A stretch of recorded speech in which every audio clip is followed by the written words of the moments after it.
Halo, selamat siang kakak-kakak semua.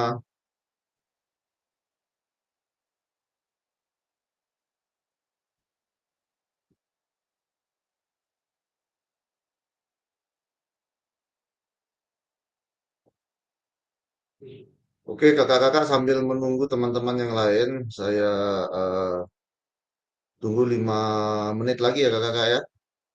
Tadi saya sudah infokan di grup juga. Oke, baik Kak. Izin off cam ya Kak ya.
Oke, kakak-kakak semua, sepertinya sudah lumayan ya kakak-kakak ya.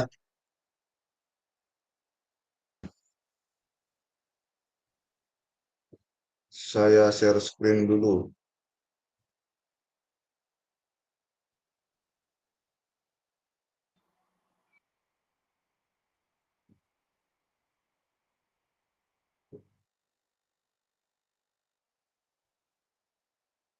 Nah, kakak-kakak, sebelumnya sebenarnya di sini kita akan membahas teknisnya saja di sesi kali ini, persiapan aksi nyata terkait bagaimana kakak mempersiapkan menyusun, membuat video pembelajaran setelah kegiatan luring.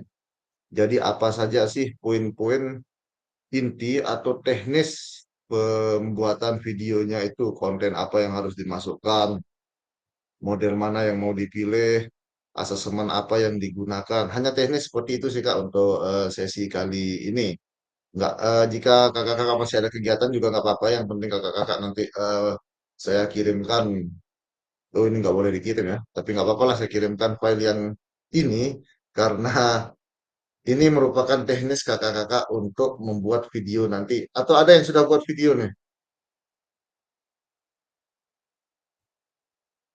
Belum ada ya kayaknya.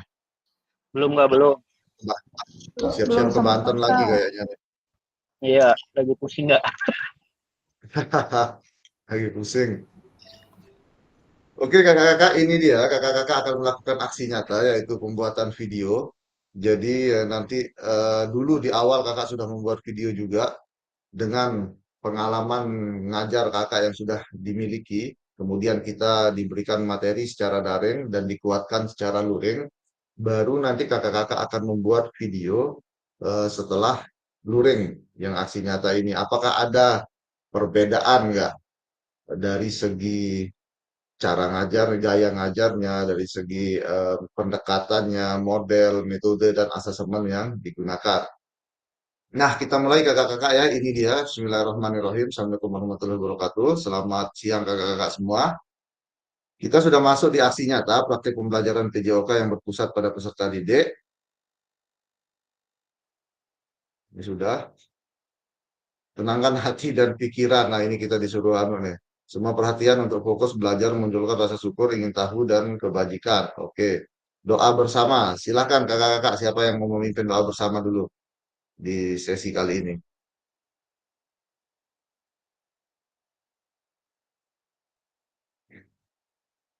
Yang cowok atau ibu-ibu ustazahnya nih? Ada Bu Ustazah kayaknya nih udah on cam. Silakan Kak, siapa yang memimpin doa?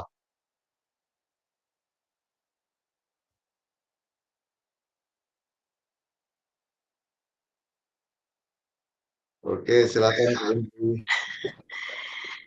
Baik, selamat siang kawan-kawan semua. Di weekend ini mudah-mudahan kita akan melaksanakan pembelajaran.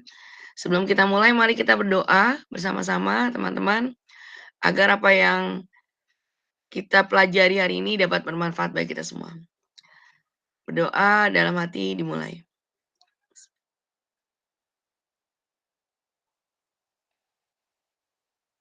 Selesai. Terima kasih. Wassalamualaikum warahmatullahi wabarakatuh. Amin. Terima kasih Kak Indri sudah membantu memimpin doa. Wah, Kak Neni lagi diangkut kayaknya Kak Neni nih.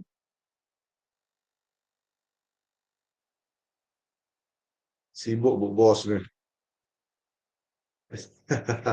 Oke kakak-kakak, kita next ya. Kesepakatan bersama seperti biasa.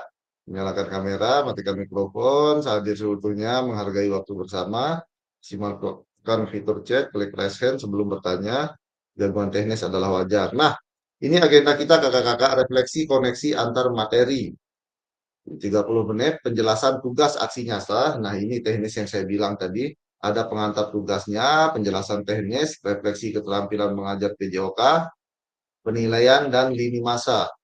Di sini ada dialog, diskusi, dan tanya jawab baru penutup. Kita akan coba mulai di refleksi koneksi antar materi paket modul 1 dan 2. Agenda pertama di sesi ini. Nah, Ada pertanyaan pemantiknya kakak-kakak, berarti sesi ini kita lebih banyak diskusi saja sebenarnya dan menjelaskan teknis pembuatan video. Sejauh apa pemahaman saya terkait keterampilan mengajar PJOK yang efektif? Modul berapa ini kakak-kakak? Ada yang ingat? Modul 2. Dua berapa? 2.4. 2.4. 3 ya? 2.1. Oke, Kak Sri, 2.1. Ini yang kita bahas terkait eh, aspek 9 aspek keterampilan mengajar PJOK yang efektif, yang pakai gerakan itu 4 kriteria pengalaman belajar bermakna, penyajian tugas gerak di sana, ada bagaimana mendapatkan perhatian murid, terus bagaimana menahapan konten dan isyarat atau cue pembelajaran. Dan terakhir pada saat luring kita melakukan analisis pengembangan konten, umpan balik, dan waktu belajar akademis. Nah, kira-kira dari modul 2.1 ini, keterampilan mengajar PJOK yang efektif, sejauh apa pemahaman kakak-kakak dari materi ini? Silakan, Kak, siapa nih?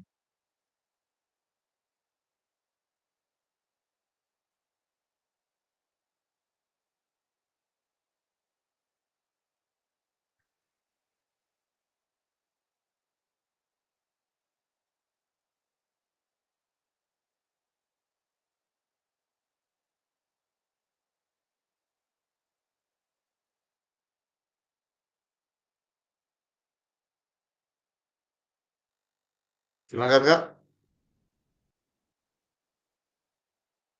Modul 2.1, ada yang masih ingat isinya, materinya?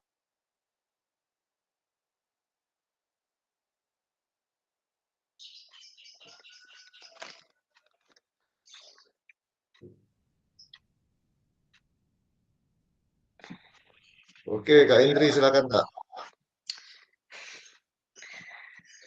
Baik, teman-teman. Ini kayaknya lagi males ngangkat tangan nih kayaknya teman-teman nih. Masya Allah nih. Lagi sibuk, Kak, karena jamnya nih. Semua nih kayaknya. Oke, baik. 2.1 menurut saya tentang kriteria pembelajaran bermakna ya, Kak. Jadi tentang keterampilan mengajar yang efektif itu adalah keterlibatan peserta didik aktif dalam pembelajaran sesuai dengan tujuan pembelajaran yang sudah dilaksanakan oleh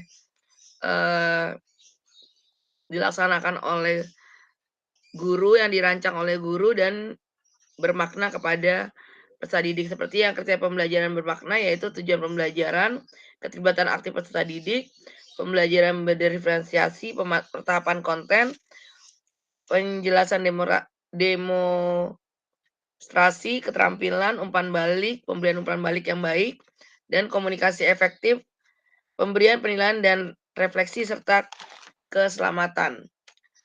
Dan pembelajaran yang 4 kriteria pembelajaran efektif yaitu berpotensi meningkatkan keterampilan motorik siswa, memaksimalkan aktivitas yang ketiga sesuai dengan waktu pembelajaran dan level pengalaman semua peserta didik. Yang keempat berpotensi mengintegrasikan tujuan pembelajaran dalam ranah afektif, kognitif, dan psikomotorik. Itu Kak yang saya pahami, Kak. Terima kasih. Kak, oke, terima kasih Kak Indri sudah memberikan penjelasan sejauh apa pemahaman Kak Indri. Jadi sudah menjelaskan tadi 9 aspek keterampilannya dan 4 kriteria itu. Nah, itu masuk di pembelajaran 1 kakak-kakak ya. Terima kasih Kak Indri. Pembelajaran 2-nya ada penyajian tugas gerak dan pembelajaran 3 waktu pertama kali kita luring setelah pembukaan. Kita menganalisis kontennya, menganalisis bagaimana memberikan umpan balik, dan menganalisis waktu belajar akademis sehingga kita punya gambaran apakah selama ini praktik mengajar kita sudah efektif atau tidak. Gambaran umumnya ya kakak-kakak ya, waktu di hari kedua jadinya, pas di Banten kemarin. Nah tadi Kak Yuli udah angkat tangan, saya akan lempar ke pertanyaan kedua nanti Kak Yuli ya. Nah, apakah pemahaman saya terhadap keterampilan mengajar PJOK yang efektif sudah mendukung paradigma saya terhadap PJOK yang berpusat pada peserta didik? Masih sama di keterampilan mengajar PJOK yang efektif, Kak Yuli.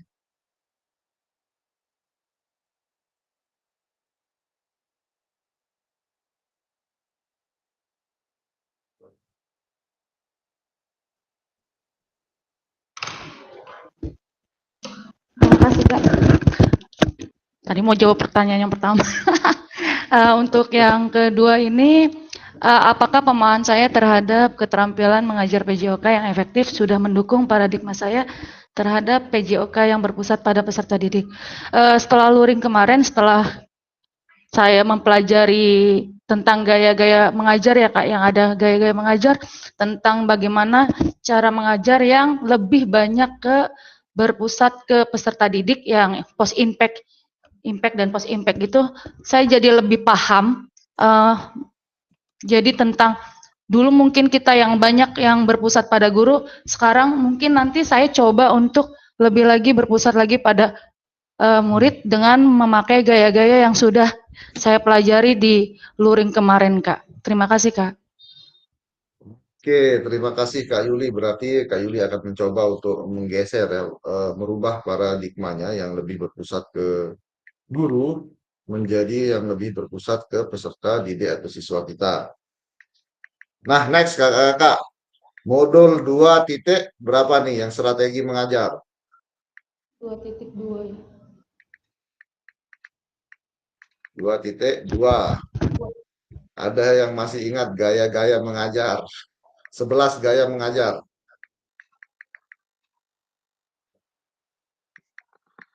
Apa saja? Yang pertama, saya dulu komando. Terus gaya komando, gaya latihan, terus apa yang ketiga? Kak resiprokal, oke. Kak Henry resiprokal. 3, kita sudah dapat 3. Self teaching. Konvergen. 4. Timbal balik, Kak. Oh, inisiatif learning, oke. 5. Pemeriksaan Self diri. teaching. 6.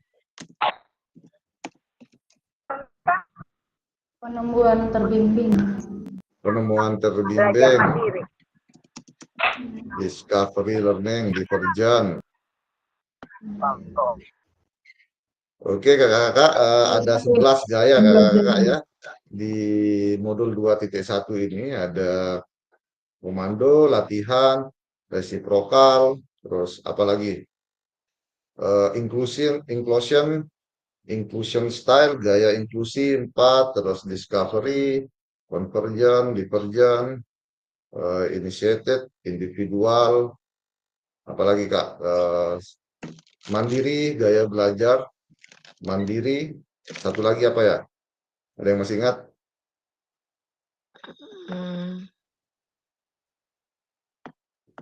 Pemecahan masalah, Kak. Ya, convergent, divergent, pemecahan masalahnya. Apa ya?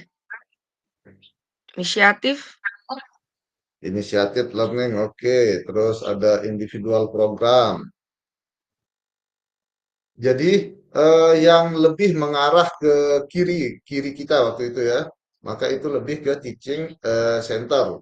Kalau yang lebih ke kiri, ke kanan kita, lebih ke kiri, maka akan eh, cenderung ke pendekatan student center sampai di gaya belajar mandiri. Anak-anak benar-benar memiliki kemandirian untuk menentukan apa yang akan mereka pelajari. Waktu kita praktik kemarin, kakak-kakak ya.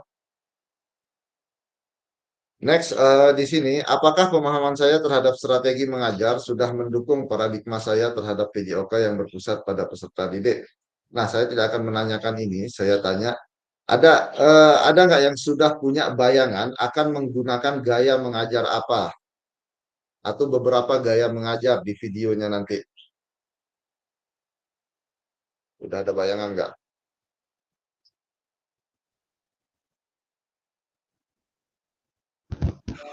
Silakan Kak Sri.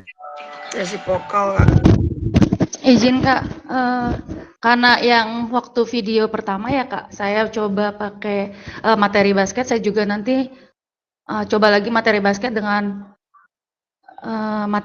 dengan gerakan yang baru, saya coba pakai layup juga Kak, karena layup itu kan untuk memasukkan ya bagaimana si siswa memecahkan masalah untuk coba memasukkan bolanya ke ring. Nanti dengan gaya-gaya yang dipakai, terus dengan mode permainan juga yang telah dipelajari di luring kemarin Kak. Terima kasih. Tapi belum terlalu, mungkin belum, masih tahap konsepnya itu aja sih Kak. Cuman belum saya coba ini lagi, belum saya gali lagi seperti apa. Tapi saya udah punya gambaran, saya coba pakai kemarin kayak Kak Endri dari, saya punya bayangan Kak Endri kemarin dari yang tendangan ke kotak ya Kak. Saya coba juga sekarang dengan layup ke ring, seperti apa nanti pemecahan masalah masing-masing siswanya. Gitu Kak. Terima kasih Kak. Oke, terima kasih Kak Yudi. Jadi akan tetap mengambil itu Kak Yudi ya, basketnya ya.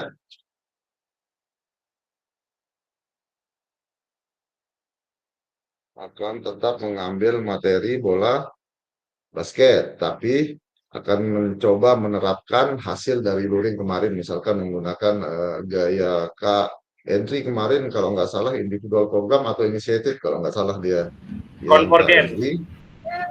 Ya, apa Kak Entry kemarin? Convergen. Oh, dipegang ya, Convergen. dipegang Kak Entry Ya, ya, oke. ya. Jadi Nanti itu juga kakak-kakak saya di akan begitu.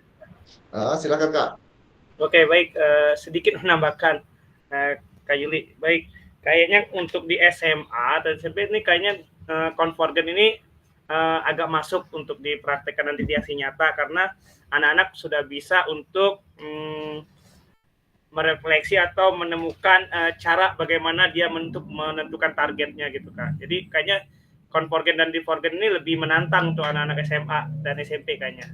Mungkin ini yang akan kami, mungkin saya khususnya akan lakukan di mungkin di bola voli ataupun sepak bola gitu Kak. Terima kasih Kak. Oke Kak Entry berarti akan menggunakan gaya mengajar Divergen Kak Entry ya. Siap Kak. Benar. Seperti yang saya bilang kakak-kakak, tidak ada gaya mengajar yang paling bagus atau yang paling ideal. Situasional dan kondisional nanti di lapangan, misalnya memang perlu dibutuhkan gaya komando di sana, misalkan di anak-anak SD kelas bawah di fase A atau fase D, maka itu tidak akan menjadi masalah. Tidak akan mungkin kita akan membebaskan anak menggunakan convergen misalnya atau divergen, apalagi initiated learning. Namun tetap misalkan Kak Henry sudah menetapkan saya akan menggunakan divergen nih, maka dominan gaya mengajar Kak Henry nanti di sana akan menggunakan divergen. Dan gaya-gaya yang lain misalnya membutuhkan instruksi atau membutuhkan komando dari guru atau membutuhkan demonstrasi itu pun tidak masalah, tergantung misalkan kalau anak SD kelas rendah nih kakak-kakak ya. Dan jadi gaya mengajar itu fleksibel, bisa digabung, bisa dijadikan satu beberapa gaya. Yang penting tujuannya adalah efektivitas eh, pembelajaran PJOK kita ke anak. Oke, kita next kakak-kakak ya. Ini yang ketiga. Nah, siapa yang masih ingat model pendidikan gerak? Silakan. Apa saja yang didapat atau Konsep melakukan ruang itu ya. pendidikan gerak? Silakan Kak. Wah, Kak Rita nih mau ngambil model pendidikan gerak nih. Silakan Kak. Terima kasih. Izin kakak-kakak yang seingat saya saja ya, di dalam model pendidikan gerak itu terkait ada konsep gerak, konsep usaha, konsep ruang, dan konsep keterhubungan. Dan mungkin ini yang akan saya coba di aksi nyata. Itu sih Kak Johan.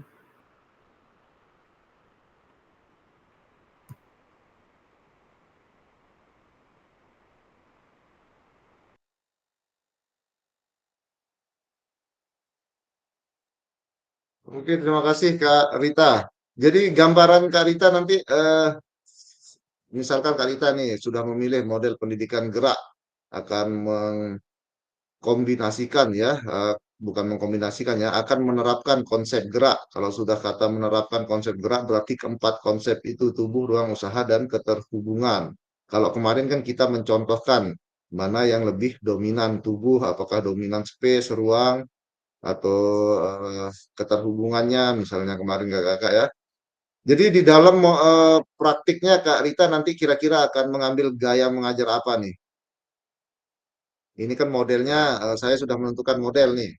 Gerak kata Kak Rita. Gayanya kira-kira gaya apa Kak?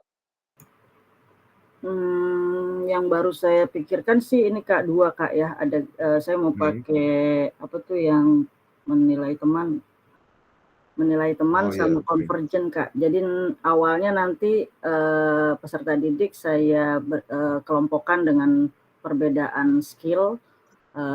Untuk yang awal berkembang akan saya berikan teknik misalkan passing bawah dan servis karena Hmm. dua teknik itu sudah bisa bermain volley gitu kan dengan memiliki 2 teknik itu. Hmm. Lalu di awal yang berkembang saya tambahkan misalkan passing atas, layak dan mahir saya tambahkan lagi smash atau block gitu. Lalu di sana nanti mereka akan saya berikan mungkin inisiatif kali ya bukan convergent. Bagaimana mereka berlatih secara mandiri itu inisiatifnya mau seperti apa untuk yang passing bawah dan teknik yang lainnya seperti itu Kak. Lalu di endingin nanti mereka bermain volley dengan mau saya modifikasi lapangannya saya kecilkan karena saya memfasilitasi untuk yang awal berkembang. Karena kemungkinan di tingkat SMA itu hampir semua kelas perempuannya paling dalam satu kelas itu hanya 1-2 orang yang servis bisa sampai bisa melewati net seperti itu sih Kak. Bisa nggak Kak kayak gitu Kak? Bisa Kak, bisa ya. Seperti gambaran Kak Rita tadi itu menarik jadinya Kak Rita ya. Jadi inisiatif tadi kakak ya, inisiatif learning yang akan Kak Rita gunakan itu student center banget lah kalau inisiatif learning di dalam konsep gerak, baik keterampilan gerak yang diajarkan passing dan apa tadi Kak? Eh, Passing dan service ya. Ya hampir semua teknik Kak, cuman Semua dibagi teknik oke. beda-beda karena apa namanya level ininya, level kemampuan mereka Kak. Oke.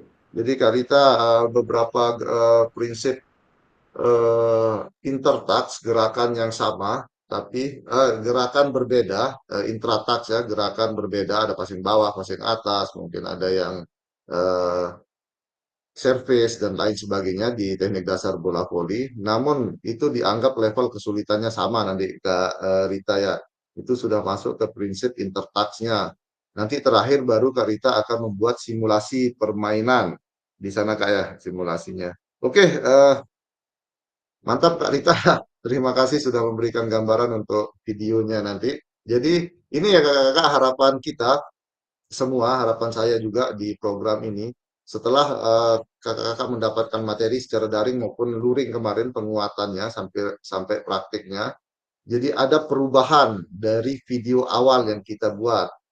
Jadi secara sadar kita tahu nih apa yang model apa yang akan kita pilih, gaya mengajar apa yang akan kita gunakan, pendekatan apa, misalkan lebih cenderung ke student centernya. Itu harapan kita ada perubahan itu yang terjadi pada saat kakak membuat aksi nyata. Oke, terima kasih kakak-kakak semua.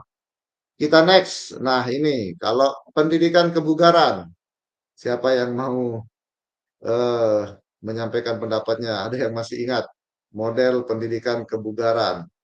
Ini dibahas juga besok di Banten. Nih.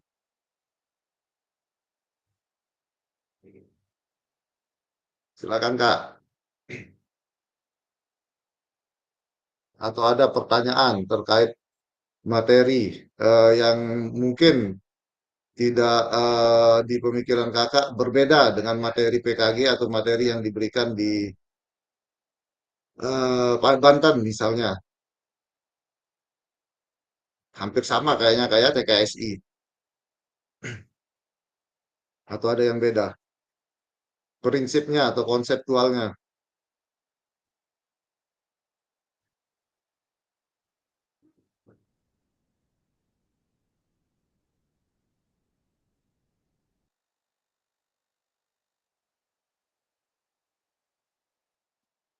ya, mau mencoba menyampaikan pendapatnya terkait model pendidikan kebugaran, apa yang diingat.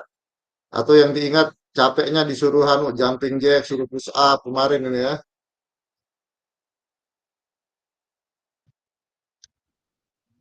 Mungkin Silakan Kak Sri. izin Kak, mungkin yang nanti dipakai model kebugaran untuk mendukung paradigma TJOK terhadap berpusat pada peserta didik.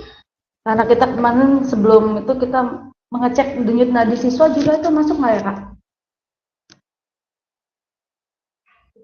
Jadi kita guru juga Masuk, masuk. jadi nanti mungkin nanti kita sebelum dalam aksi nyata itu nanti kita mungkin ada pengecekan denyut nadi dulu pada siswa sebelum dan sesudah yang sudah diajarin kemarin. Itu Kak. Oke, Kak Yuli, terima kasih. Ada lagi yang mau menambahkan Kak terkait Kak Setiarto, silakan Kak. Baik Kak, mungkin untuk apa namanya model pendidikan kebugaran yang kemarin saya buat itu kan video yang awal itu kan saya menggunakan model ini nih Pak ya. Sebelum pelaksanaan kegiatan itu ada namanya pengukuran denyut nadi selama berapa detik lah. Nanti dikali berapa jadinya istilahnya satunya totalnya ada 1 menit itu berapa kali. Nah, di dalam pembelajaran saya yang kemarin saya bikin di video tersebut itu mungkin ada anak-anak yang cenderung ada yang main-main dan ada yang serius. Nah, yang main-main ini apakah sudah mencapai titik di tingkat kebugaran yang sesungguhnya atau tidak, karena dia tuh dari awal sampai akhir tidak ada kenaikan gitu untuk denyut nadinya ya. Nah, itu mungkin karena main-main atau mungkin kurang serius atau seperti itu. Nah, apakah model pendidikan kebugaran yang saya bikin di video tersebut sudah memenuhi atau belum gitu terkait dengan apa namanya teknik pembelajarannya, kemudian model pendidikan kebugarannya, apa sudah masuk ke dalam apa namanya itu model pendidikan kebugaran gitu Kak? Oke, terima kasih Kak Setiarto. Nah, Kak Tri mau menambahkan nih, silakan. Wah, tumben nih. Silakan Kak Tri. Tumben. Masih unmute Kak. Mohon maaf Kak, lagi di rumah, lagi sama anak-anak. Izin Kak, hanya sekedar untuk menyampaikan apa yang ada di kepala saya terkait pendidikan kebugaran atau fitness education ya. Pertama-tama, pengukuran kebugaran jasmani siswa hendaknya dilakukan dalam konteks tertentu saja, artinya tidak menjadi tolak ukur seperti yang kemarin kita bahas bersama, bahwa tidak menjadikan nilai kebugaran jasmani menjadi nilai yang dicantumkan dalam raport. Itu yang pertama. Yang kedua, menurut saya pendidikan kebugaran atau fitness education itu harus dilaksanakan secara menyenangkan. Itu prinsip pertama, harus menyenangkan. Kedua, harus rame-rame gitu, artinya dilakukan secara berjamaah dengan siswa. Nah, dapat menyadarkan bahwa bugar itu penting dalam kehidupan sehari-hari, artinya relate dengan kehidupan sehari-hari mereka. Nah, berikutnya lagi, aktivitas itu dapat meningkatkan keterampilan yang dilakukan oleh siswa, dapat meningkatkan keterampilannya dalam kegiatan olahraga. Nah, ketika itu sudah dilaksanakan dengan baik, dengan sesuai dengan karakter siswanya, otomatis siswa tersebut akan mampu menjadi lebih menyukai olahraga.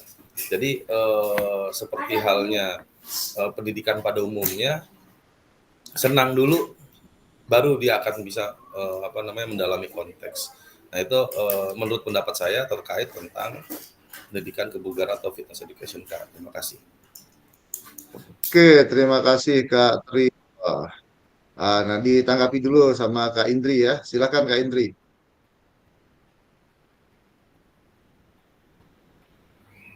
Masih unmute. Ya.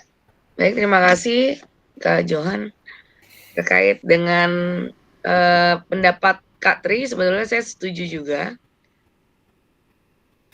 Karena menurut saya juga memang tidak harus kebugaran itu kan sebetulnya terbagi atas 3 ya kalau menurut saya. Ada juga kebugaran berbasis permainan, kebugaran jadi artinya kita bicara kebugaran nih, kita bicara tentang kesehatannya, keterampilannya, atau permainannya gitu. Jadi ketika kita meningkatkan kebugaran, kita bisa mengelola pembelajaran itu berdasarkan dari ketiga model pendidikan kebugaran tersebut. Jadi basis dari untuk supaya apa nanti hasil akhirnya adalah siswa menyadari bahwa kebutuhan kebugaran itu berdasarkan dari apa yang dia lakukan gitu. Jadi mungkin dia setelah melakukan paradigma awal, kita bisa memberikan fakta-fakta bahwa kebutuhan kebugaran seperti apa, dan nanti kita relate dengan permainan atau dengan keterampilan yang dilakukan, baru mereka akan menyadari bahwa mereka itu membutuhkan kebugaran tersebut. Dan ini saya sebetulnya ada pertanyaan nih dengan Kak Johan juga terkait dengan sebetulnya saya sudah membuat Kak, tapi saya juga nggak tahu nih, ragu-ragu. Sempat diskusi dengan Kak Rita, bener apa salah gitu. Jadi apa yang saya buat, karena saya juga membuatnya kebetulan kebugaran jasmani di video ini. Kalau kemarin saya bikin softball, saya lagi mencoba kemarin setelah pendidikan kita selama 8 hari itu agak tercerahkan kayaknya memang model-model permainan yang cocok di salah satu di pembelajaran yang membuat menarik ya bagi siswa. Dan saya menerapkan ini jadi kebugaran jasmani. Jadi siswa peserta didik mampu memahami tentang kebugaran jasmani melalui pembelajaran model gerak dan dilaksanakan dengan sport education model. Jadi artinya kita melaksanakan pembelajaran gerak tersebut dengan sport education model dalam pembelajaran kebugaran jasmani. Dan alhamdulillah walaupun waktunya sangat singkat ya Kak, karena memang harus 30 menit itu ya akhirnya mungkin bentuknya simulasi gitu. Jadi dari situ pun yang sebentar itu saya melihat dari paradigma siswa, oh ternyata mereka mulai ngerti nih, oh ternyata kebutuhan kebugaran itu tidak hanya kita harus menyadarkan dengan yang seperti kita harus push up, kita harus sit up gitu, tapi ternyata dengan itu aja mereka bisa, dengan permainan mereka, oh berarti saya emang harus butuh bergerak gitu Kak. Jadi itu sih yang saya alami, dan ini yang pertanyaan saya nih Kak, seandainya saya membuat itu, kira-kira rubrik yang harus dilakukan apakah cukup umpan balik resiprokal untuk yang melakukan aktivitas permainannya, atau termasuk dengan yang seperti ketua panitia yang jadi bendahara dan menjadi misalnya jadi perangkat pertandingan tersebut, apakah termasuk bagian dari umpan balik yang dilakukan? Itu sih Kak. Terima kasih. Oke, terima kasih Kak Indri. Nah, ada 2 tadi ya. Izin Kak Johan. Wah, ada Kak Arifin nih. Silakan Kak Arifin. Enggak, izin Kak Johan, kawan-kawan, kakak-kakak semua. Maaf baru masuk ini, tadi ada saudara yang meninggal jadi makamin dulu, baru pulang. Oke, innalillahi wa inna ilaihi raji'un. Oke, Kak Arifin, Ya, nggak terima apa-apa. kasih. Ya, makasih Kak. Nah, ada 2 pertanyaan, dua tanggapan ya, bukan pertanyaan dari Kak Tri dan Kak Indri. Kita akan coba sama-sama mencari poinnya kakak-kakaknya. Dari Kak Tri tadi, misalnya Kak Tri sudah menjelaskan, saya sepakat. Karena itu yang saya sampaikan kalau tidak salah kemarinnya tentang pendidikan kebugaran. Dan ternyata kita sepemahaman dengan Kak Tri. Nah, bagaimana? Kan saya pernah melontarkan salah satu argumentasi, jika ada wacana nilai kebugaran, peningkatan kebugaran anak akan menjadi salah satu indikator penilaian di rapor. Gimana kira-kira respon Kak Tri ini? Nah, saya tanya balik jadinya Kak Tri ini. Silakan Kak Tri. Oke, baik Kak. Terkait tes kebugaran akan dimasukkan dalam nilai raport. Kalau yang saya tangkap dari TKSI yang ada di program program PKG kemarin ya, yang disampaikan, yang pertama nilai rapotnya itu tidak dimasukkan ke dalam nilai rapot yang pada umumnya, cuma dimasukkan ke dalam rapot PMM. Jadi rapotnya tersebut terpisah. Oke lah. Itu kata bahasa itu yang saya tangkap ya kayak itu yang saya tangkap. Namun sekali lagi memang dibutuhkan standar ukuran untuk mengukur kebugaran siswa, itu saya setuju. Tetapi ketika itu dimasukkan ke dalam nilai rapot dan dijadikan acuan dalam pendikotomian siswa antara yang bugar, antara yang tidak bugar, antara yang lemah gitu, saya tidak setuju. Nah, artinya tadi kembali saya sampaikan di awal bahwa tes kebugaran itu harus dilakukan di saat tertentu. Artinya kita mempunyai penilaian nanti di akhir setelah apa yang kita lakukan di dalam masa sesi pembelajaran dalam 1 tahun pelajaran itu, apakah ada peningkatan kondisi fisik atau tidak. Itu tetapi tidak boleh dimasukkan dalam nilai rapot karena nilai PJOK itu di dalamnya terkait menyeluruh, artinya semua hal yang dilakukan siswa itu kita nilai. Nah, artinya tidak menjadi hal yang mutlak.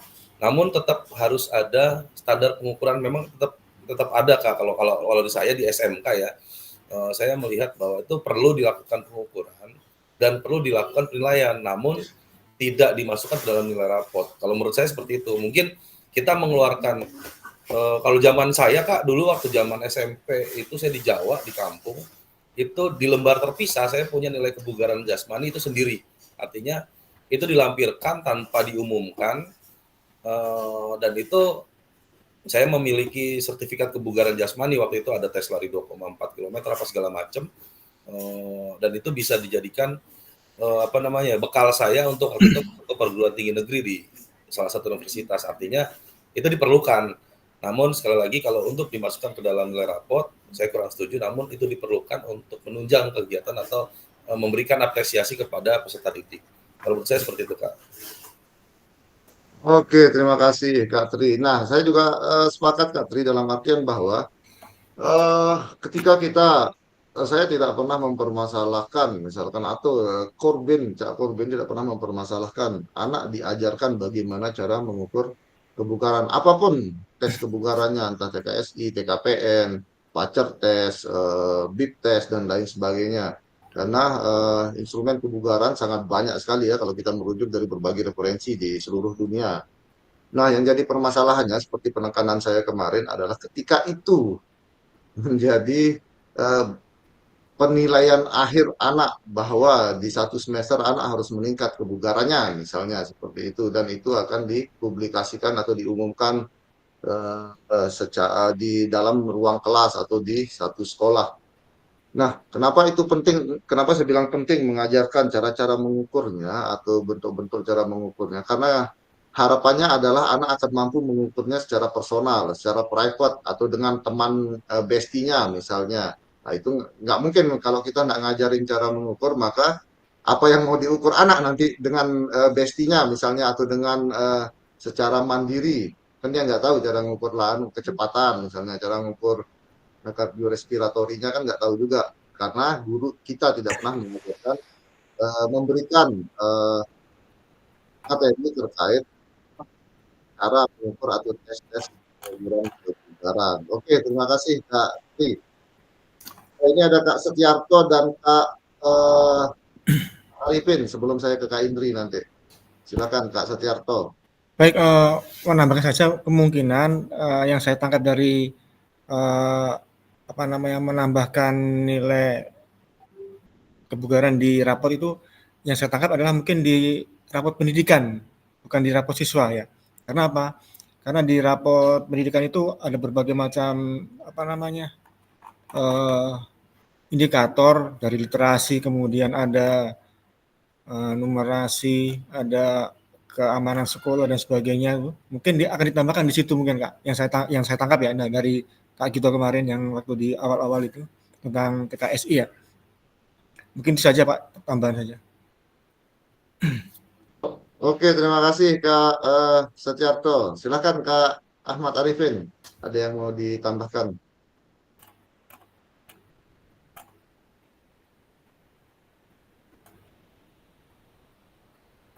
Masih unmute Kak Arifin kayaknya.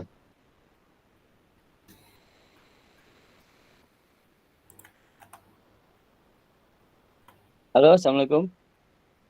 Kedengaran, Kak? Ya, Assalamualaikum warahmatullahi wabarakatuh. Izin kakak-kakak mau menambahkan, Kak Johan. Menurut apa yang saya sudah baca dan juga pelajari, juga dikombin dengan pengalaman di lapangan, untuk penilaian kebugaran itu kan, kebugaran itu kita sudah belajar juga ada TKSI ya, itu yang sudah kita pelajari secara menyeluruh. Secara menyeluruh dalam artian dia ada rapor tersendiri gitu ya untuk kebugaran. Tetapi kalau di dalam raport ini kan kita di sekolah ini yang keterpakaian kita sebagai guru PJOK, kita ada 2 penilaian. Yang pertama ada penilaian formatif yang kita lakukan sehari-hari. Misalkan berapa kali pertemuan, misalkan 3 kali pertemuan. Contoh kita melakukan temanya kebugaran. Nah, di sana kan ada item-item latihan kebugaran seperti contohnya misalnya push up atau sit up atau back up. Nah, di sini juga kan kita sudah belajar bagaimana keterlibatan siswa di dalam pengukuran kebugaran itu sendiri. Nah, misalkan contoh kita memberikan sebuah tes push up misalkan. Lakukan push up selama 30 detik. 30 detik nanti si anak berperan siapa yang melakukan, siapa yang menjadi observer. Nah, nanti dinilai tuh. Kita tidak menjudge di situ anak yang lemah, anak yang bagus gitu. Kita tidak menjudge. Tetapi bergantian secara natural mereka bergantian dan yang 30 detik melakukannya banyak ya nanti temennya observasi dan dicatat hasilnya. Terus lakukan gantian gitu. Nah, nanti di endingnya, di akhir, biasanya kalau di formatif di keseharian itu, kita memberitahukan kepada anak-anak, bukan siapa yang paling tinggi, bukan siapa yang paling rendah. Tetapi memberikan pengertian bahwa untuk kebugaran seseorang, apabila proses latihan fisiknya lebih banyak, pastinya daya tahan tubuhnya, terutama kalau latihan kekuatannya sering, mungkin ada di sini anak-anak yang ikut latihan khusus ya, kayak misalnya mereka ikut klub karate atau apa segala macam, mereka ada latihan-latihan tambahan. Nah, tentunya mereka akan lebih kuat dibanding dengan yang jarang latihan kekuatan, ya kan, bisa gitu. Nah, jadi kalau tadi kalian melakukan, ada yang hasilnya kalian bisa lihat, ya kan, kita tanya ke mereka. Nah, mereka tahu sendiri tuh, ada nggak tadi yang sampai ke 25? Waduh Kak, ada Pak, ini Pak, sini keren nih Pak, gitu kan. Nah, itu sebenarnya pengalaman mereka. Dan kita tanya ke si anak tersebut, kenapa sih dia, apa sih kiatnya bisa dapat sampai 25 ya? Ternyata kan mereka ada latihan-latihan tambahan bukan hanya di sekolah. Dia ikut latihan sepak bola, terus dia ada sesi latihan kekuatan juga, ada di awal, ada di akhir gitu kan, dengan pelatihnya. Itu untuk formatif. Jadi memotivasi anak-anak untuk tahu bahwa kalau mau tambah lebih kuat, ya berarti latihannya harus lebih banyak gitu. Tapi kita tidak menjudge bahwa yang rendah itu rendah gitu. Tapi kalau untuk penilaian, dari situ kita udah bisa buat acuan buat menilai bahwa ada kriteria di situ kan. Kita udah bisa secara internal kita sebagai guru. Nah, ada lagi nanti tes, ada sumatif, ya kan? Ada sumatif. Nah, kalau yang sumatif itu kan biasanya kumulasi, bukan hanya satu kebugaran saja. Di situ kumulasi dari beberapa topik yang digabung, kemudian kumulasi dari nilai itu. Maka jadilah nilai sumatif. Nah, di nilai sumatif ini biasanya kan ada beberapa item tes yang kita gabung. Gitu ya. Biasanya sih kalau saya yang urgent, yang keterpakaian kesehari-hari itulah yang saya tes kalau untuk di kelas 3 misalnya ujian praktek misalnya. atau di kelas 2 ada tes untuk tes ujian UAS ya, ujian akhir semester misalnya ada praktek. Nah, itu saya ambil kumulasinya misalnya yang urgent untuk kelas 7 apa, kelas 8 apa. Itemnya tidak terlalu banyak tapi keterpakaian dalam kehidupan sehari-hari mereka dan tidak bikin mereka trauma. Gitu. Jadi yang mereka bisa pakai juga di keseharian. Nah, mungkin seperti itu pengalaman dan apa yang saya baca, dan itu termasuk juga kita tidak menjudge anak tapi tujuannya nilai kita tahu ya, nilai kita sudah tahu punya basic ya, kita tidak juga memberikan nilai sembarangan kan, kita punya data otentik. Nah, mereka melakukan dan mereka juga melihat, mereka turut andil menyaksikan bahwa anak yang kebugarannya lebih baik kan pastinya lebih bagus, mereka juga tahu. Jadi secara nilai juga kita tidak ngasal gitu ya, yang rendah ya pasti nilainya mereka juga beda-beda sedikit lah sama yang lebih baik. Mungkin seperti itu Kak Johan dan kakak-kakak semuanya. Terima kasih. Assalamualaikum. Waalaikumsalam. Oke, terima kasih Kak Arifin. Nah, jadi di sana Kak Arifin sudah menambahkan kakak-kakak ya, ada penguatan pemahaman di sana terkait pendidikan kebugaran ini. Jadi tidak fokus ke bagaimana mengukur anaknya, cuman ada pada saat formatifnya tadi Kak Arifin ya, menguatkan pemahaman terkait materi-materi yang diberikan. Nah, kakak-kakak saya next dulu. Ini saya sekalian menjawab punya Kak Indri. Sport education model dari penjelasan Kak Indri tadi kayaknya akan menggabung terkait pendidikan konsep geraknya, pendidikan gerak, kebugaran dan sport education model. Nah, kalau menurut saya Kak Indri ya, jika yang ketiga ini bukan tidak mungkin untuk digabung. Memungkinkan, namun seperti biasa yang saya bilang, mana yang lebih dominan. Misalkan seperti di Kak Indri tadi sudah menjelaskan langkah-langkahnya, yaitu menggunakan langkah-langkah desain, afiliasi, prakompetisi, kompetisi, festivity, sampai ke evaluasi dan refleksinya. Jika Kak Indri sudah menggunakan itu, menggunakan langkah-langkah desain, maka tetap ini akan masuk di model pendidikan, model pembelajaran sport education. Nah, isinya apakah di sana bentuk permainannya, bentuk sebelum mereka bertanding, ada latihan-latihan yang dilakukan kan prakompetisinya, ada latihan yang dilakukan menggunakan prinsip kebugaran, itu tidak masalah Kak Indri. Cuman tetap Kak Indri memfokuskan di satu model, yaitu sport education modelnya nanti. Kalau isinya gaya mengajar apa yang dipilih, prinsip kebugaran, konsep gerak, karena seperti yang saya bilang, apapun aktivitas yang kita lakukan, saya ngopi saja sudah memanfaatkan konsep gerak itu sendiri, tubuh, ruang, usaha, dan keterhubungan. Saya mengangkat gelas kopi saja sudah memanfaatkan konsep gerak. Jadi sebuah model, apa definisi model dulu kemarin kakak kalau yang ingat, kerangka konseptualnya yang sudah dijelaskan, langkah-langkah atau struktur dari pembelajaran itu sendiri seperti di SEM misalnya sudah jelas nih, sintaksnya sudah jelas. Kalau Kak Indri atau kakak-kakak lain menggunakan sintaks di SEM, maka secara tidak langsung itu adalah model pembelajaran sport education. Itu sedikit Kak ya. Nah, ini kakak-kakak kita sudah membahas 2.1 sampai 2.5 di modul pembelajaran 2. Nah, kalau ini yang pembelajaran kemarin kita next dulu karena saya akan menjelaskan secara teknis terkait aksi nyata videonya. Sejauh apa pemahaman saya terkait asesmen otentik yang kemarin? Baru kemarin kita bahas kayaknya nih, 2 hari yang lalu ya.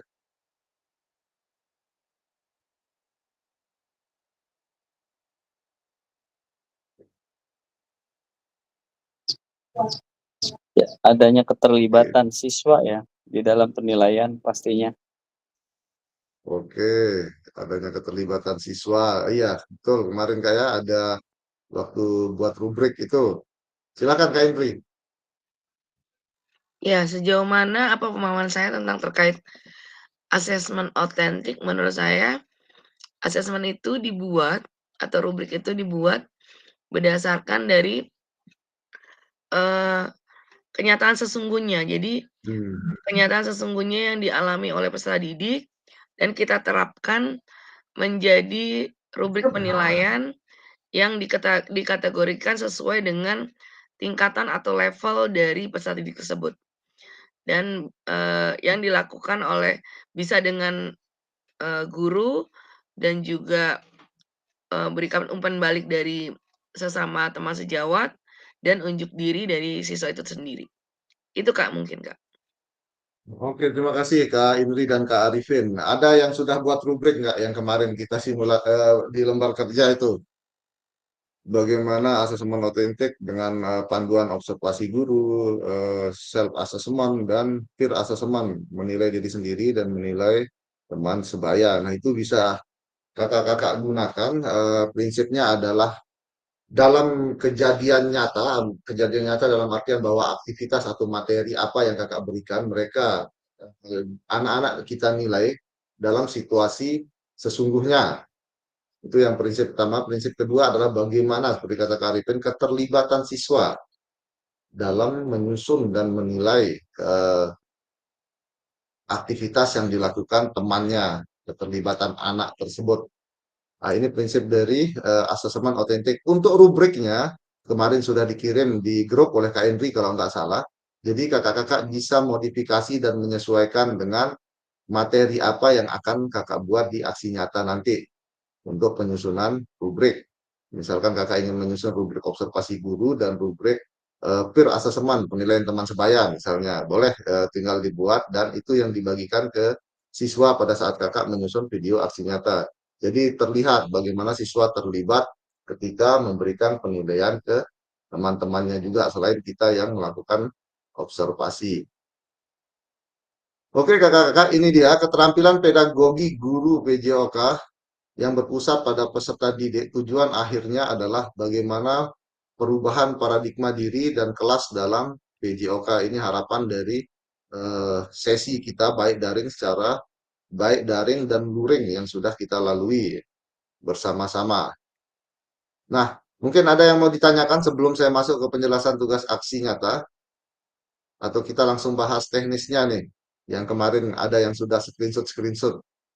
Nanti saya bagikan ya, PowerPoint yang ini saja, biar mudah kakak-kakak untuk melihat teknis dari aksi nyata. Saya lanjut kakak-kakak ya, kita lihat teknisnya dulu. Yang pertama di sini pengantar tugasnya setelah mempelajari semua modul 1 dan 2, Ibu Bapak diharapkan dapat mengimplementasikan eksplorasi pemahaman dalam bentuk aksi nyata, video aksi nyata. Implementasi praktik pembelajaran PJOK yang berpusat pada peserta didik di kelas yang diampu, yang dinilai oleh fasilitator melalui LMS. Nanti ini ya kalau sudah di-upload. Bapak Ibu dapat melakukan dimulai dari perencanaan, pelaksanaan hingga refleksi setelah pembelajaran. Setelah melakukan praktik pembelajaran, Bapak Ibu diharapkan dapat melakukan proses refleksi, salah satunya menggunakan refleksi keterampilan mengajar PJOK yang berpusat pada peserta didik. Jadi tugas kakak selain membuat video dan mengunggahnya di LMS nanti, kakak-kakak juga akan mengisi tugas refleksi keterampilan mengajar PJOK nanti di sana. Jadi ada 2 tugas kakak nih. Buat video dan mengunggahnya, baru mengisi tugas refleksi di LMS. Nah, pengantar tugas kakak-kakak keterampilan merencanakan, melaksanakan, dan mengevaluasi pembelajaran PJOK merupakan salah satu kompetensi kunci yang diharapkan muncul pada peserta program PKG PJOK. Keberpusatan pada peserta didik dapat dilihat dari 3 aspek. Mengembangkan, nah ini yang harus kakak-kakak kondisikan nanti, mengembangkan lingkungan belajar yang kondusif, menerapkan strategi pembelajaran PJOK yang berpusat pada peserta didik. Tadi Kak Rita sudah mau mencoba inisiatif, Kak Endri di Perjan, Kak Yudi juga ada konvergen atau di Perjan nanti di sana. Jadi mana strategi mengajar yang cenderung ke gaya mengajar yang berpusat ke peserta didik. Itu yang kakak-kakak coba nanti ya di video aksi nyatanya. Merancang dan menerapkan asesmen otentik. Nah ini barusan saya jelaskan ini. Kakak-kakak bisa melihat, memodifikasi dan menyesuaikan dengan materi kakak-kakak di video aksi nyata terkait pedoman observasi guru, pedoman self assessment siswa atau peer assessment siswa. Jadi yang dinilai adalah rancangan dan bagaimana menerapkan asesmen otentik dalam pembelajaran PJOK. Keseluruhan aspek tersebut akan diamati dan dinilai oleh fasilitator berdasarkan RPP atau modul ajar yang sudah dibuat, memuat rencana asesmen otentik. Jadi, jika kakak-kakak sudah menyusun RPP terlebih dahulu atau mau memperbaiki, merevisi RPP-nya, jangan lupa memuat rencana asesmen otentiknya juga, Kak. Bagaimana mengakses atau menilai siswa baik secara formatif maupun sumatifnya. Rekaman video pada saat pelaksanaan pembelajaran PJOK di kelas masing-masing. Rekam video berisi kegiatan pembelajaran awal, kalau ini seperti biasa. Pembelajaran inti 30 menit, maksimum tanpa edit. Kegiatan pembelajaran akhir. Refleksi pasca pembelajaran dan testimoni peserta didik. Jadi ke pembelajaran awal, pembelajaran inti, pembelajaran akhir, dan refleksi pembelajaran dan testimoni dari siswa kita. Dalam menilai aksi nyata, saya fasilitator perlu memastikan kesesuaian antara perencanaan pembelajaran dan video yang diunggah.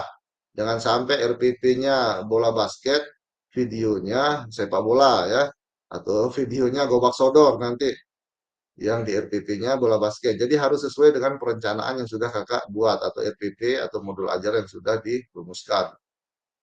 Ini teknisnya kakak, penjelasan teknis aksi nyata. Hanya ada satu bukti dari kemampuan, yaitu melakukan dengan tindakan. Penugasan mandiri, praktik pembelajaran PJOK, tujuan pembelajaran khusus, peserta memahami aksi nyata dalam mengembangkan praktik pembelajaran PJOK yang berpusat pada peserta didik. Aspek penilaian, lini masa, dan melakukan refleksi dengan baik dan benar. Ini tujuan pembelajaran khusus kita. Nah, ini penjelasan teknisnya. Kembangkan RPP atau modul ajar pembelajaran PJOK untuk satu pertemuan sebagai simulasi untuk menggambarkan keseluruhan alur rancangan desain pengembangan pembelajaran PJOK yang efektif dan berpusat pada peserta didik. Dalam pengembangan RPP modul ajar dapat melihat kembali dapat memulai dari RPP modul ajar yang ada atau yang telah Anda kerjakan. Nah, kakak pernah mengunggah RPP dan modul ajar ya di perencanaan pembelajaran PJOK di 1.6.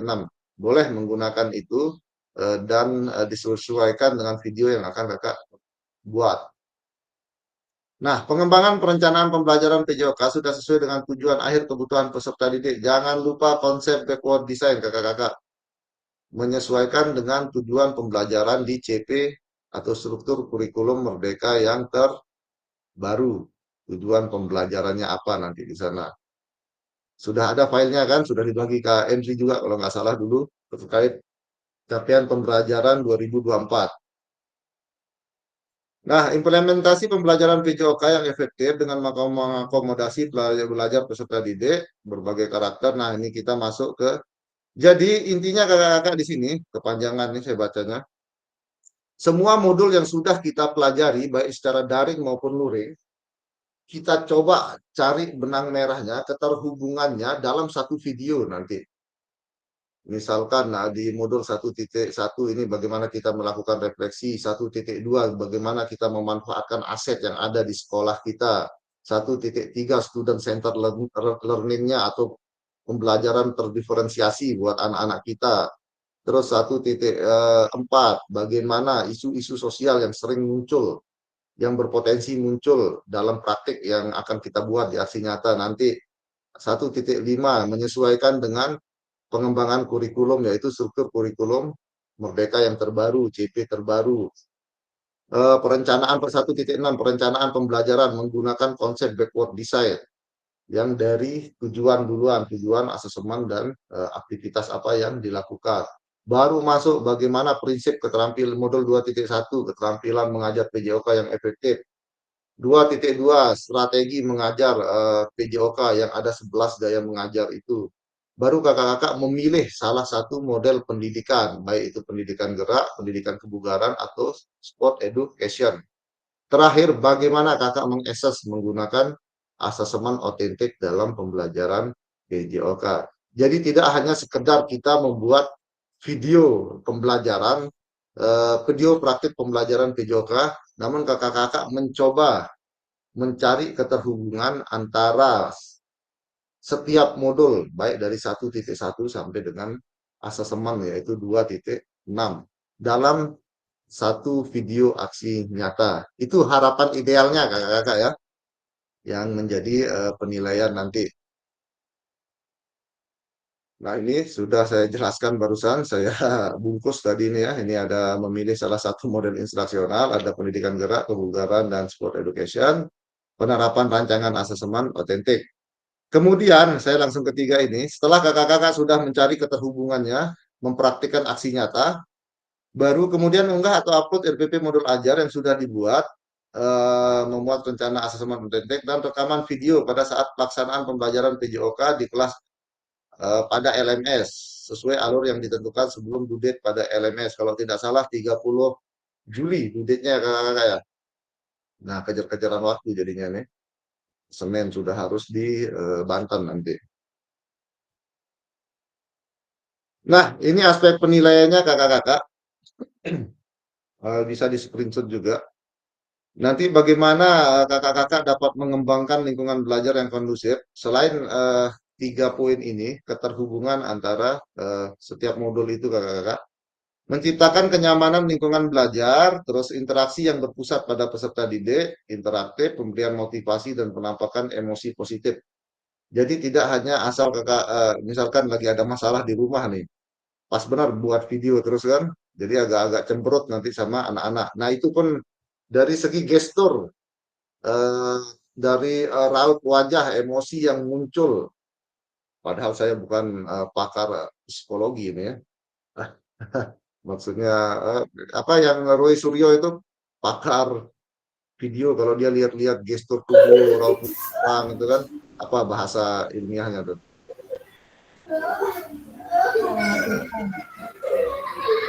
Nah, tapi sederhananya itu yang akan dinilai nanti kakak-kakak juga.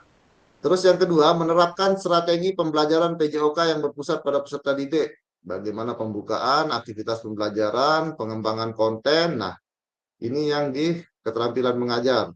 Bagaimana kakak mengembangkan konten? Apakah ada penghalusannya?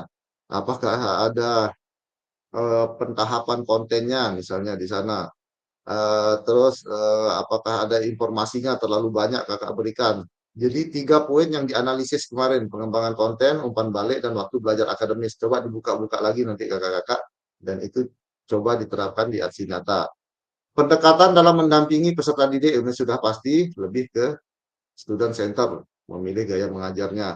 Penggunaan strategi pembelajaran yang berpusat pada peserta didik. Nah, yang tadi itu strategi apa yang akan kakak gunakan? Penerapan pembelajaran berbasis model. Ini salah satu model pendidikan gerak, kebugaran, atau sport education, penutupan. Nah ini ya kakak-kakak ya 3 poin ini, A, B, C ini. Baru terakhir merancang dan menerapkan asesemen otentik dalam pembelajaran PJOK. Nah, next, kalau ini nanti kakak-kakak setelah membuat video dan mengupload seperti yang saya bilang tadi, lalu ada tugas selanjutnya adalah melakukan refleksi di LMS, refleksi keterampilan mengajar PJOK. Setelah mengimplementasikan pengembangan pembelajaran PJOK, silakan lakukan refleksi dengan menggunakan refleksi keterampilan mengajar PJOK yang berpusat pada peserta didik sesuai dengan petunjuk berikut. Menggunakan format framework Borton atau Gibbs nih, what, so what, dan now what. Ada yang masih ingat? Lama bener nih di hari pertama nih kak, gitu kan? Gibbs. Framework Gibbs. Oke, nah kakak akan menggunakan framework ini untuk melakukan refleksi keterampilan di LMS nanti, what, so what, dan now what, yang sudah dipelajari di sebelumnya di modul 1.1. Oke. Tahap pertama adalah what, untuk menggali informasi yang menggambarkan tindakan pengajaran yang telah dilakukan. Dalam aksi nyata dikaitkan dengan pembelajaran modul 2.1 dan 2.6. Tahap kedua adalah pernyataan so what yang menjadi tempat untuk menjelaskan secara rasional keputusan yang diambil dalam tindakan pengajaran yang telah dilakukan 2.1 sampai 2.5. Refleksi terkait now what-nya, proses mengevaluasi dan merencanakan perbaikan di masa mendatang. Seluruhan tahapan refleksi dikaitkan dengan aspek instruksional atau manajerial kelas. isu-isu kontekstual dari pengajaran yang sudah dilaksanakan, dan isu-isu ketidakadilan sosial yang terjadi di lapangan. Jadi kakak-kakak tidak hanya sekedar menulis refleksi seperti biasa di tugas-tugas kemarin, ini lebih instruksinya lebih jelas apa yang harus kakak tulis di setiap tahapan refleksinya nanti. Jadi kalau kemarin kita sesuai pengalaman, sesuai apa yang kita rasakan, apa yang kita lakukan, itu yang kita tulis di tugas-tugas sebelumnya. Kalau ini instruksinya sudah jelas kakak-kakak, misalkan yang ini word-nya dikaitkan dengan pembelajaran modul 2.1 sampai dengan 2.5. Oke, ini untuk refleksinya. Adapun beberapa hal yang perlu diperhatikan peserta dalam proses refleksi adalah jangan hanya mendeskripsikan, tapi jelajahi dan jelaskan apa yang terjadi pada pembelajaran 2.1 dan 2.5. Jujurlah, tidak apa-apa untuk mengakui kesalahan dan juga kesuksesan. Bersikaplah selektif dan lihat ke masa depan. Kalau ini kan perubahan apa yang akan kakak-kakak lakukan. Nah, ini rubrik penilaiannya kakak-kakak. Kalau ini di LMS saya nanti ini. Jadi saya akan menilai. Boleh, oh ini kan saya bagi nanti ya. Peserta mampu mendeskripsikan tindakan pengajarannya terkait aspek instruksional atau manajerial kelas. Peserta mampu mendeskripsikan situasi atau keadaan proses. Jadi setiap indikator ini akan saya nilai di video aktivitas pembelajaran, di video aksi nyata yang kakak buat. Ini indikator penilaian saya nih. Apakah kakak-kakak sudah baik atau baik, cukup, dan kurang. Jadi instrumen ini sudah ada indikator spesifiknya dari aktivitas yang kakak lakukan di aksi nyata nanti. Nah, ini lini masa kita kakak-kakak, penyusunan aksi nyata. Setelah sesi persiapan aksi nyata, berarti setelah sesi ini kakak-kakak akan melakukan penyusunan aksi nyata, pembuatan video pembelajaran, upload RPP dan modul, RPP dan video, penilaian karya nyata, ini penilaian dari saya, nanti baru melakukan refleksi aksi nyata terkait tatap mayanya ya. Ini lini masa yang akan kakak lalui dengan kesibukan kakak di sekolah maupun undangan dari BGP Banten lagi nanti. Oke, ini kita sudah masuk di sesi terakhir. Ada yang mau ditanyakan atau didiskusikan dulu, Kak? Biar kalau ada yang mau dibalikkan slide-nya kembali lagi, mungkin ada yang kurang jelas, itu yang kita diskusikan. Silakan, Kak.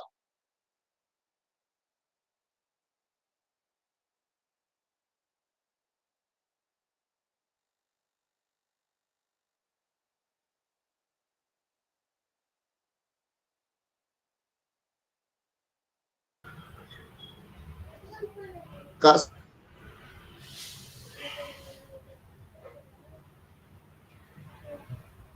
masih unmute Kak Sri. Izin Kak bertanya, tadi sempat baca ya Kak, untuk yang pembuatan video di situ kan ada kegiatan inti maksimal 30 menit. Itu belum ditambah yang pembukaan dan yang terakhir-terakhir ya Kak, apa namanya, bagian penutup dan lain sebagainya. Berarti boleh lebih dari 30 menit ya Kak, untuk pembuatan video? Oke Kak, maaf ini ada, saya matikan kamera, ada teman yang masuk. Bentar Kak. Ini juga saya kemarin menanyakan, cuma belum mendapat informasi. Cuman kalau sesuai instruksi ini, kegiatan intinya yang 30 menit kakak-kakak. Kalau kita mengacu instruksi ini, jadi kakak-kakak bisa lebih dari 30 menit. Jadi kalau pemanasan apa itu tidak masuk ke kegiatan inti. Memberikan informasi misalnya di pengembangan konten, di analisis pengembangan konten itu kan, menyuruh anak mengambil alat itu bukan masuk ke inti. Nah, ini akan saya tanyakan lagi ke Satker kakak-kakak nanti, apakah fix 30 menit maksimalnya atau intinya saja yang 30 menit. Jadi ini bisa jadi 1-2 JP misalnya 90 menit misalnya nanti kan. Oh, kelamaan ya kalau 90 menit, 60 menit misalnya kegiatan awalnya, akhirnya dan lain sebagainya. Oke, nanti saya tanyakan dan infokan ke kelas ya Kak, di grup. Oh, siap Kak, karena dari yang awal 30 menit itu kita nggak cukup kali ya Kak. Terima kasih. Terima kasih Kak Yuli sudah mengingatkan, nanti saya coba tanyakan ke Satker. Silakan Kak Henry tadi atau yang resen. Kak Henry. Oke, siap Kak. Tadi juga sama sih, tadi masalah video ini, apakah kita rekam yang hanya intinya saja, 30 menit, atau dari awal ada 5 menit, kemudian intinya 30 menit, terus penutupnya 5 menit. Nah, itu saya masih mau bertanya juga, berarti totalnya kan bisa 40 menit. Kemudian tadi untuk RPP, untuk penilaian otentik ini, berarti kita masukkan juga di modul ajarnya berarti, penilaian asesmennya, otentiknya, baik itu asesmen penilaian diri sendiri ataupun penilaian teman sejawat atau penilaian gurunya, gitu Kak. Oke, Kak Henry, kalau terkait teknis video nanti saya tanyakan, saya infokan lagi ke grup. Kalau asesmen otentik, ya dimasukkan Kak. Nanti kakak-kakak modifikasi atau sesuaikan dengan materi yang kakak ajarkan, bagaimana pedoman panduan asesmen otentiknya untuk guru maupun untuk siswa. Jadi itu yang dimasukkan untuk melengkapi poin asesmen di RPP atau modul ajar kakak-kakak nanti. Oke, baik Kak. Berarti untuk rubriknya berarti harus ditampilkan ya Kak ya. Terima kasih Kak. Ya, betul Kak. Terima kasih Kak Henry. Silakan Kak Arifin. Ya, Kak Johan, kalau untuk yang 30 menit, tapi nanti mungkin Kak Johan akan nanya ke satuan kerja dulu kan. Ini sama kayak dulu pengalaman CGP, kita kan tes awal itu kita mengajar itu dikasih waktu 10 menit, tapi semuanya lengkap di situ. Dalam artian poin-poin di dalam pembelajaran yang urgent itu muncul di dalam video itu. Nah, mungkin juga ini nanti lebih jelas juga kalau ditanya ya Kak Johan.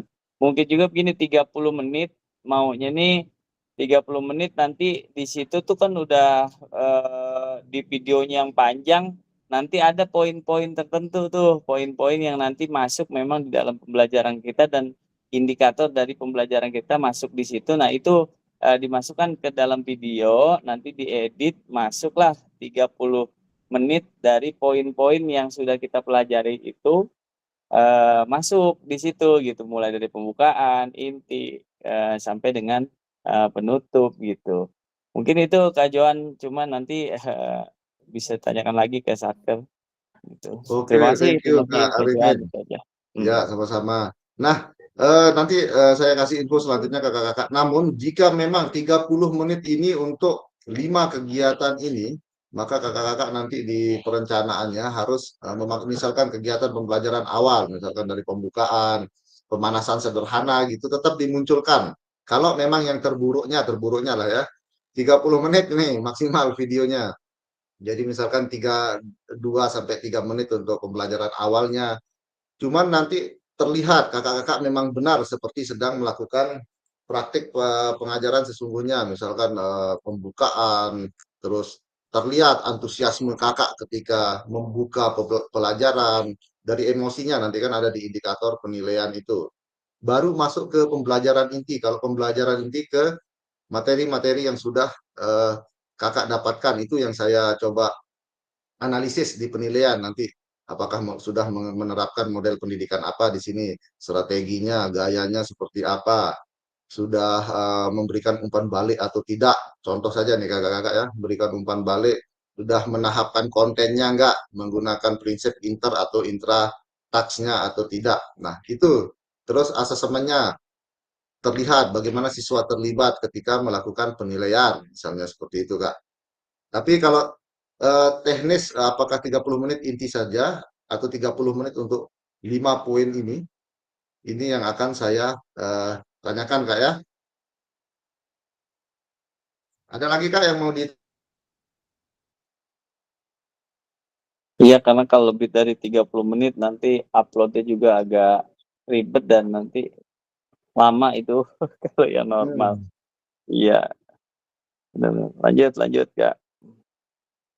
Oke, tapi kalau pengalaman kemarin sih rata-rata 30 menit Kak aksi nyatanya. Kalau pengalaman sebelumnya ya, yang 2023. Cuman nggak tahu ini karena seperti kata Kak Yuli ini instruksinya yang ditebalkan kegiatan pembelajaran inti dan dibuka kurung tutup kurung ini maksimal 30 menit katanya.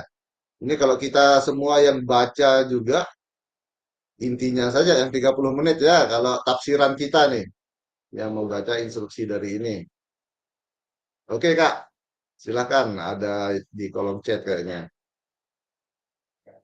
Kalau dudetnya bisa ditambah, oh. Kalau ini Satker Pusat Kak Rita yang buat LMS. Jadi saya nggak bisa menjawab kalau yang ini.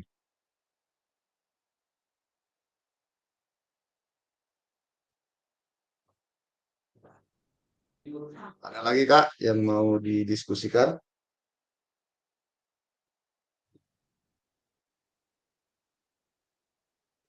Ya, jadinya Kak Johan intinya kan kita membuat RPP ya kan.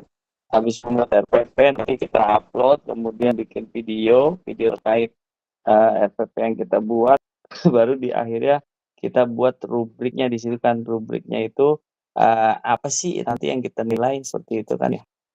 Ini tuh kali kayak tiga ranah itu ya. Makasih Kak Johan. Betul Kak Arifin, saya coba lihat LMS saya dulu, apa instruksi. Ada yang pernah buka instruksi di LMS nggak nih? Coba saya share screen dulu ya.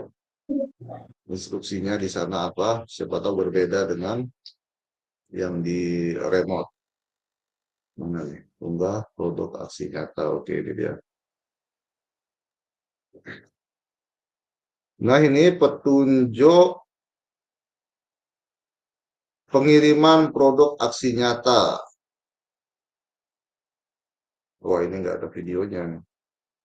Pada sesi ini, Bapak Ibu dibintang tenaga produk aksi nyata terdiri dari RPV modul ajar, pengantar penilaian. Ini dia.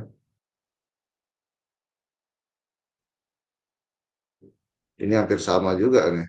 Kegiatan pembelajaran inti maksimal 30 menit.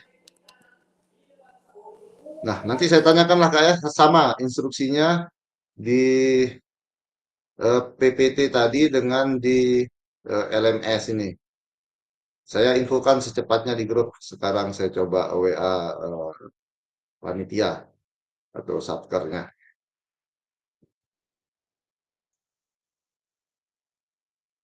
Kapan nih rencana mau buat video dulu nih? Setelah pulang kali Kak.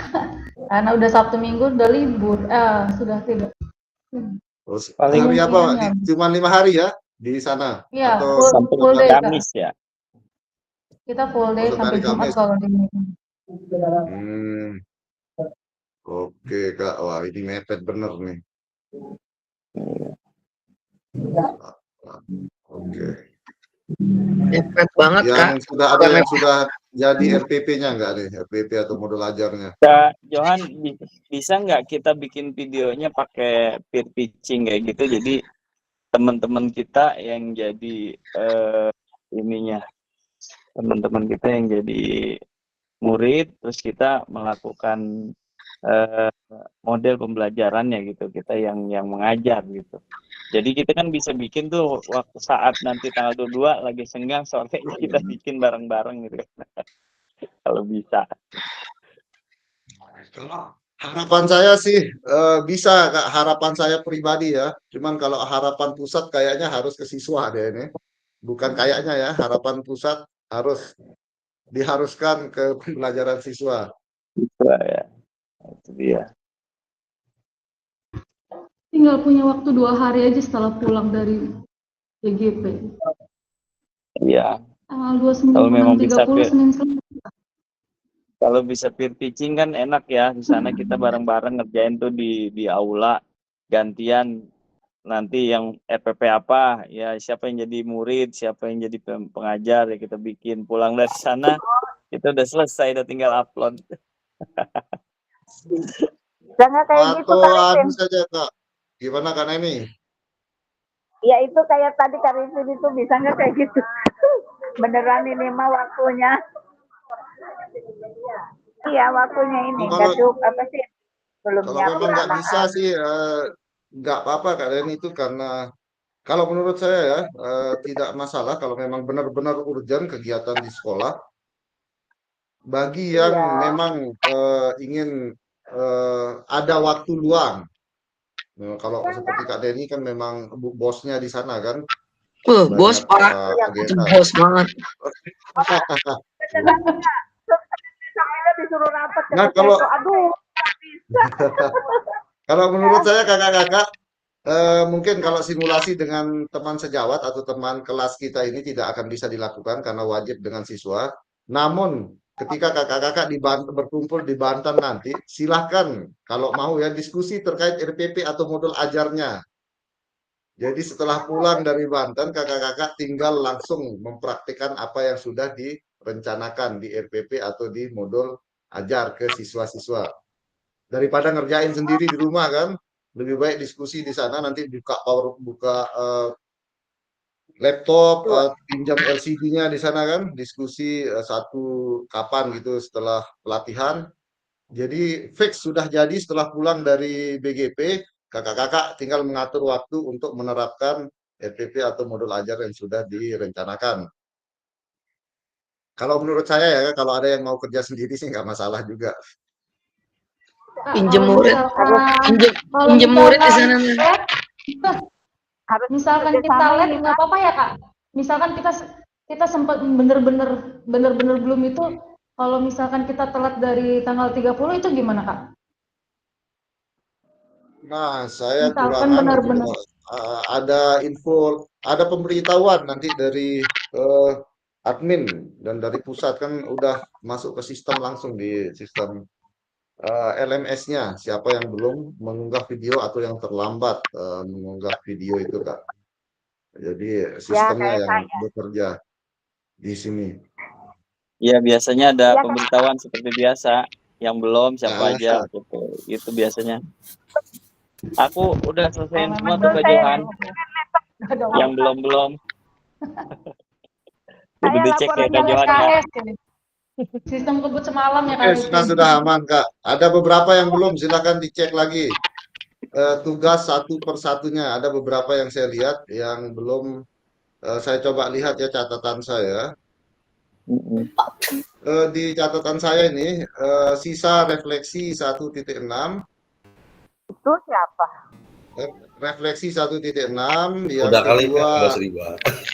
lakukan 2.1 pembelajaran 1, terus refleksi 2.1 P1, sisa tugas tatap muka 2.1 sampai 2.5, ada yang belum juga. Refleksi kebermaknaan 2.1 sampai 2.5. Baru tugas lakukan dan refleksi 2.6. Jadi lumayan banyak nih. Silakan dicek. Siap Kak Johan. Kayak yang lalu juga Kak, CGP begitu udah terakhir ending, ada tuh muncul tagihan. Ada yang 1, ada yang 2 kan macem-macem. Di ending emang kerekam sih biasanya ada tagihan gitu. Kalau bisa ini, mah Kak, on time kawan-kawan, dan kayak saya on time. Jadi saya sudah buat catatan di Google Keep-nya ini, sisa-sisa saya tulis. Jadi ada beberapa nih ya kalau sisa yang belum mengumpulkan tugas. Nanti dicek ulang lagi kakak-kakak. Silahkan di screenshot. Oh banyak sekali catatan saya nih. Banyak deadline. Oke sudah Kak. Kak, di-share aja. Di-share aja sih. Jangan di-screenshot. Bu Neni udah cukup, Bu Neni plesir aja. Lagi ngapain? Gitu ya. Iya, mana. Patri. 6. Semangat Kakak. Terima kasih. Sudah saya kirim ke grup kakak-kakak tugas yang belum nanti dicek pada poin-poin ini kakak-kakak siapa yang belum mengumpulkan tugas di grup. Siap. Oke kakak-kakak itu saja mungkin dari saja untuk persiapan teknis aksi nyatanya. Tadi sudah dibuka dengan doa. Silahkan siapa yang ingin menutup dengan doa. Tadi Kak Indri yang memimpin doanya. Silahkan Kak. Kalau dia yang buka berarti dia yang nutup Kak Johan. Oh Bisa gitu, aja harus Pak Kak Indri Ustadz. juga yang tutup. Biar Abdul, Silakan. biar Abdul. Iya. Nggak apa-apa sih saya, Bisa aja Pak Ustadz nih, mohon maaf nih Pak Ustadz. nggak apa-apa kalau cuma nutup doang kan saya bisa. Ya udah karena ini nutup, enggak. Ya, nggak biar kebagian nutupnya aja gitu, Wak. Ya udah, kawan-kawan, sebelum kita menutup sesi Zoom hari ini, Pantun dulu, pantun. siapa yang punya pantun? Nggak punya, nggak punya. Ya sebelum kita menutup acara Zoom hari ini, marilah kita berdoa semoga ilmu yang udah ditransferkan oleh Kak Johan buat kita semua bisa bermanfaat. Terus juga tentang Amin. video semua bisa berjalan dengan lancar dan kita juga semua bisa mengerjakan tugasnya sampai akhir ya. Marilah kita berdoa menurut keyakinan kita masing-masing. Berdoa dimulai.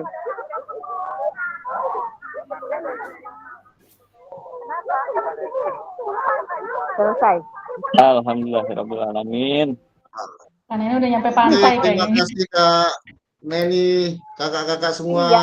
Sampai ketemu lagi, saya tunggu videonya untuk dinilai. Terima kasih semuanya kakak-kakak. Saya tutup. Assalamualaikum warahmatullahi wabarakatuh. Selamat siang. Waalaikumsalam warahmatullahi wabarakatuh. Assalamualaikum warahmatullahi wabarakatuh. Kita udah foto ya? Udah. Kabur. Iya. Sahur. Iya. Dadah. Assalamualaikum. Udah di mobil juga. Karena ini tadi naik ondong-ondong. Iya benar. Dia lagi di pantai, Kak Indri. Dia lagi di pantai. Pantesan nggak kelihatan mukanya. Kak Yuli, sehat-sehat ya. Mantap. Sehat. Ya udah. Saya Oke, pamit. sampai ketemu Assalamualaikum. Senin ya, teman-teman. Siapin Assalamualaikum. kesehatan. Ya, Waalaikumsalam. Assalamualaikum. Salam.